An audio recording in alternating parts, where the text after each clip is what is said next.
Hello friends, இன்னைக்கு நம்ம சுபி கிச்சனில் தக்காளி சட்னி எப்படி செய்யலாம் வாங்க பார்க்கலாம்.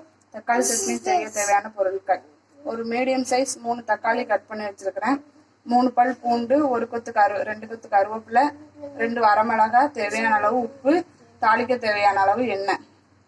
காரம் வந்து கூட கொஞ்சம் சேர்த்துக்கலாம் நீங்கள். இப்போ வாங்க எப்படி செய்யலாம்னு பார்க்கலாம். வாங்க இப்போ அடுப்பை பற்ற வச்சுக்கலாம்.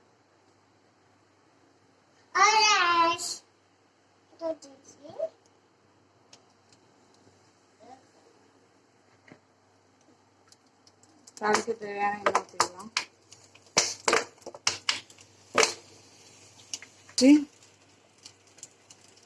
2 வரமிளகாய், 3 பல் பூண்டு, கொஞ்சமாக கருவேப்பிலை.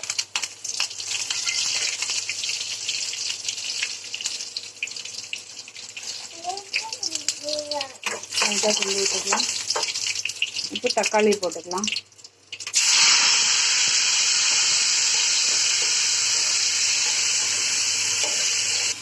இது நல்லா எண்ணெயிலே வதங்கட்டும்.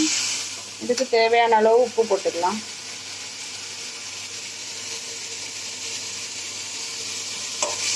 நல்லா எண்ணெயிலே வதங்கட்டும்.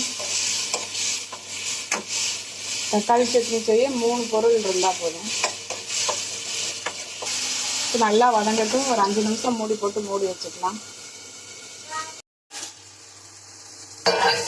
இப்போ நல்லா கிண்டி விட்டுக்கோங்க.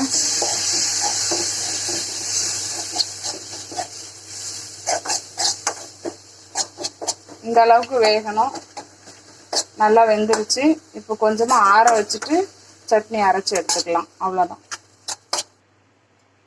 வாங்க இப்போ அரைச்சி எடுத்துட்டு வந்துடலாம். வாங்க இப்போ அரைச்சி எடுத்துக்கலாம்.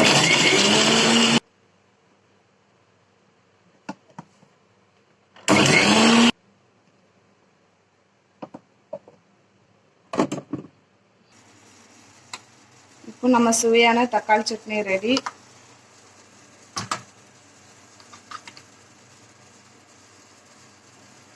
இந்த வீடியோ உங்களுக்கு பிடிச்சிருந்தா லைக் பண்ணுங்க, கமெண்ட் பண்ணுங்க, ஷேர் பண்ணுங்க, மறக்காம சப்ஸ்கிரைப் பண்ணிருங்க. பக்கத்தில் உள்ள பெல் பட்டனை கிளிக் பண்ணிடுங்க. தேங்க்யூ.